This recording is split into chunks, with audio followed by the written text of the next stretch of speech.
પણ જો મને પંચતત્વના સામર્થ્યની ખબર ના હોય તો હું કર્મકાંડ કરીને પીટી પીડીએ જઈ લો. ચાલો ભાઈ ડાબો પર હાથ લો, જમણો પર કરો. પછી તારો હાથ બરાબર શું સમજે 5 મિનિટમાં ફ્રી પીરિયડમાં શિક્ષક આવે શું કરે? ફ્રી પીરિયડમાં બીજા શિક્ષક આવી ગયા હોય, સાહેબ ગયા તો શું કરે? 3-4 જોક સંભળાવે. આ વિષય તો તૈયાર ન પીટી ટીચર પણ કરાવે ને, બાકી બહુ ઈચ્છા ના હોય તો બે એમાં ઢીલા દામન પકડે અને એને ભાષા આપવામાં અડધો પીરિયડ પૂરો થઈ જાય. એટલે મને ખબર હોય છે કે વિરુદ્ધવાળા કઈ કહેવાનું નથી.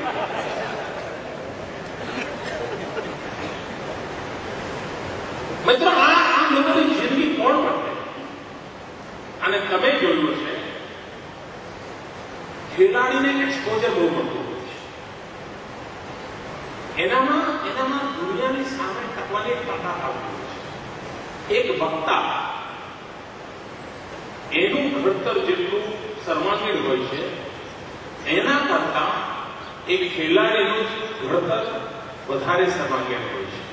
ઘણી વાર શાળામાં બહુ અચ્છા ડિબેટર છોકરાઓ માઇક સામે સર બોલતા તમે જોતા હશો એનું એક ટેન્ડન્સી જોવા મળતી હશે, એક રિધમ પકડાઈ જતી હોય છે અને 2 કે 3 વર્ષનો એક બાળક તમને ફટીક અવસ્થામાં આવી એવું લાગતું હોય છે. તમે લોકો માર પડતા છો પણ એ ખેલાડીને એવું નહીં લાગે. પ્રત્યેક પળ તમને ઉર્જામાં લાગતો હોય છે અને દુનિયાને જયારે જોતી હોય છે ત્યારે એના એક્સપોઝરનું લેવલ એટલું બધું હોય છે અને બધાને એક સાથે એડ્રેસ કરતો હોય છે. તમને બહુ ઓછા લોકોને ખબર હશે મિત્રો કે તમારી સામે બાળક ખેલાડી તરીકે હોય ને ત્યારે બીજા કોઈ પણ વિષય કરતા એના સામર્થ્યની ઉર્જા પ્રગટાવવાની તમારી તાકાત હજારો વર્ષ પાવર વધારે હોય છે. આ સ્પર્શ તમે કરીશું, આ ખેલકૂદ મહાસંઘ સમગ્ર સમાજ અવસ્થા જે ડિસઓર્ગનાઇઝ છે એને ઓર્ગેનાઇઝ કરવાનું કામ કરે. નવરાત્રિના ગરબા એમાં કોઈ જ્ઞાન ક્ષેત્રની મિટિંગ કરવી પડે આપણે કે ભાઈ ગરબા કરવાના છે, ગરબામાં આવું સર્કલ થાય, દાંડિયાની આટલી લંબાઈ હોય, એક દાંડિયા પછી બીજો દાંડિયો આમ થાય, એવું શીખવાડવું પડે ના કરવું પડે. એ આપણી ગળથુથી હોય. We are organise. નવરાત્રી બાબતમાં એની માંડવી ક્યાં મૂકી, વર્તુળ કેમ થાય, માઇક ક્યાં બંધાય, પ્રજાને આપણે જ છે. કોઈ વ્યાયામ શિક્ષકની જરૂર પડી હોય કોઈ જગ્યાએ નવરાત્રીના કાર્યક્રમ માટે કે સ્ટેપ કેમ લેવા, ચલો ભાઈ વ્યાયામ શિક્ષક શીખવા એવું કરું ના કરું. પણ આ કામ એવું છે કે જેમાં સ્કિલ સમાજમાં સહજ રીતે નથી. સમાજમાં સ્કિલ ના દીપે.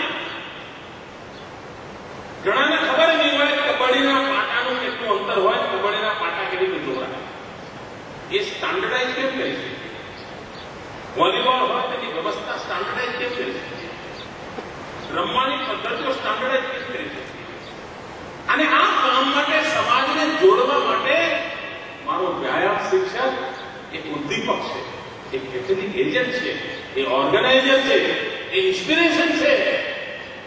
એની શક્તિના ભરોસે ગામની અંદર આવું એક ન્યુક્લિયસ પેદા કરે. માત્ર સર્ક્યુલરથી ખેલકૂદ મહાસંઘ નહીં થાય. ગામના જૂના રમતવીરોને વડીલોને ભેગા કરવા પડશે, વાત કરવી પડશે, એમને સમજાવવા પડશે, ચાલો ભાઈ. અને બીજું કામ દરેકને રમવાની ઈચ્છા થાય વાતાવરણ. ગ્રામ્ય કક્ષાની રમતમાં વધુમાં વધુ રમતવીરો કેમ ના આવે? એનો પણ એક આનંદ હોય છે. બધા રમે અને સપનું કયું હોય? એ ગામના જૂના રેકોર્ડ હોય એ બધા રેકોર્ડ તોડે. દરેક શાળા પોતાના જૂના જેટલા રેકોર્ડ હોય એ રેકોર્ડ તોડે. દરેક તાલુકો પોતાના જૂના જેટલા રેકોર્ડ હોય રેકોર્ડ તોડે. દરેક જિલ્લો પોતાના જૂના રેકોર્ડ હોય તોડે. તો આપોઆપ રાજ્યની અંદર નવા રેકોર્ડનું વાતાવરણ. રેકોર્ડ એટલા માટે નથી કરવા આપણે બીજાને હરાવવા છે. રેકોર્ડ એટલા માટે કરવા છે કે હમ ભી કુછ કમ નહીં, ગુજરાતમાં કંઈ કરી શકે છે એ આત્મવિશ્વાસ પેદા કરવા માટે મારે આ પરિસ્થિતિનું નિર્માણ, એક આત્મવિશ્વાસ નિર્માણ કરવું છે. અને તેથી આપણે એમાં સેવા કરવી. બીજું, ખેલકૂદ મહાકુંભની સાથે આપણા બાળકોના જીવનમાં પણ એક દિશા આપી. તમે સાંભળ્યું હશે, આપણા ગુજરાતમાં આપણે રક્ષા શક્તિ યુનિવર્સિટી બની છે, હિન્દુસ્તાનમાં પહેલી યુનિવર્સિટી. અને જે લોકો સિક્યુરિટી ફોર્સીસમાં જવા માંગે છે, સેનામાં જવા માંગે છે, જે લોકો યુનિફોર્મ વાળું જીવન જીવવા માંગે છે, જે લોકો દેશ માટે કંઈ કરી શકવા માંગે છે, એવા યુવકોને એનું ગ્રેજ્યુએશન એ જ વિષયમાં, પોસ્ટ ગ્રેજ્યુએશન એ જ વિષયમાં થાય. અને એના જ માધ્યમથી આગળ એક પ્રોફેશનલ કેરિયર તરીકે જાય. પહેલી વાર આપણું કામ કર્યું. એનો અર્થ એ થયો કે તમારે ત્યાં વ્યાયામમાં રુચિ લેનારા જે ઉત્તમ વિદ્યાર્થીઓ છે એમના માટે એક નવું દ્વાર ખુલી ગયું. પોસ્ટ ગ્રેજ્યુએશન સુધી કેરિયર બનાવવાનું એક નવું દ્વાર ખુલી ગયું. તમારા વિદ્યાર્થીઓ નવે સફળતા હશે, હિંમત હશે, એની રીતે જીવવાનો શોખ હશે. અને જો આવી ફોરેન્સિક્સ રક્ષા શક્તિ યુનિવર્સિટીની અંદર જો વિદ્યાર્થી બનશે તો કેટલો ઉત્તમ પ્રકારનો દેશભક્ત, દેશનો રક્ષક બની શકશે. આપ કેટલી મોટી સેવા કરી શકશો એનો આપ અંદાજ કરી શકશો. તો વિદ્યાર્થી આનંદ માટે પણ એક નવું ક્ષેત્ર, નવું સોપાન આપણે ઓલરેડીની વ્યવસ્થા કરી રાખી છે.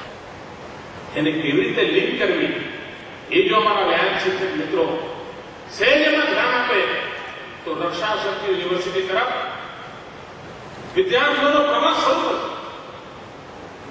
હમણાં આપણે 110 કે વિદ્યાર્થીઓ લેવાના, 160, અને હજુ તો પહેલું પર થતું 800 હોનહાર યુવક યુવતીઓ એમાં આપણી પાસે આગળ આવી. તેમાંથી ઇન્ટરવ્યુ લઈને બધાને આપણે વિનંતી કરીને પાછા મોકલવા. એનો વાતાવરણ જો આ નીચેથી આખું મજબૂત ફાઉન્ડેશન થાય તો કેટલી મોટી સેવા થવાનો આપણે અંદાજ કરી શકીએ. બીજી વસ્તુ, કોઈ સમાજ સાહસી ન બને તે સમાજ પોતે પોતાના માટે બોધ બની જાય.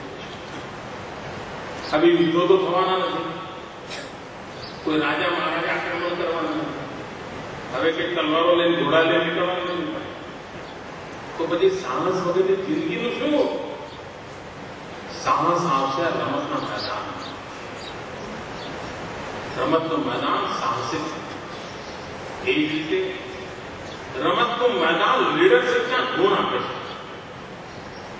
કબડ્ડી રમતા હોય અને કેપ્ટન હારી જાય તો બાકી લોકો કેપ્ટન બહાર બેઠો હોય એની સામે જોતા હોય. કેપ્ટન આઉટ થઈ ગયો હોય તો બાકી લોકો જોડે હવે શું કરવાનું? ના, તરત જ બીજો 4 મહિને સંભાળીને ખેલ ચાલુ રાખે. એ ગયો તો ત્રીજો ખેલ. આ લીડરશીપ ક્વોલિટી આપોઆપ. અને તમે કોઈ પણ યુનિવર્સિટીમાં લીડરશીપના ગુણના લેક્ચર અટેન્ડ કરીને જેટલું મેળવો એના કરતા રમતના મેદાનમાં લીડરશીપની ક્વોલિટી આપોઆપ આવી જાય. તમે જોયું હશે કે શાળામાંથી જ્યારે પ્રવાસ કાર્યક્રમો ગોઠવતા હોય, એક ગામથી બીજે ગામ, એક રાજ્યથી બીજે રાજ્ય પ્રવાસ કાર્યક્રમો ગોઠવાતા હોય. એ પ્રવાસની અંદર 2-3 શિક્ષક જોડે જતા હોય કે 5 શિક્ષક જતા હોય કે એમના પરિવાર જતા હોય, પણ પ્રિન્સિપાલની એક ઈચ્છા કાયમ છે. એક ઈચ્છા કાયમ હોય ત્યારે એકાદ વ્યાયામ શિક્ષક જોડે જાય સાથે.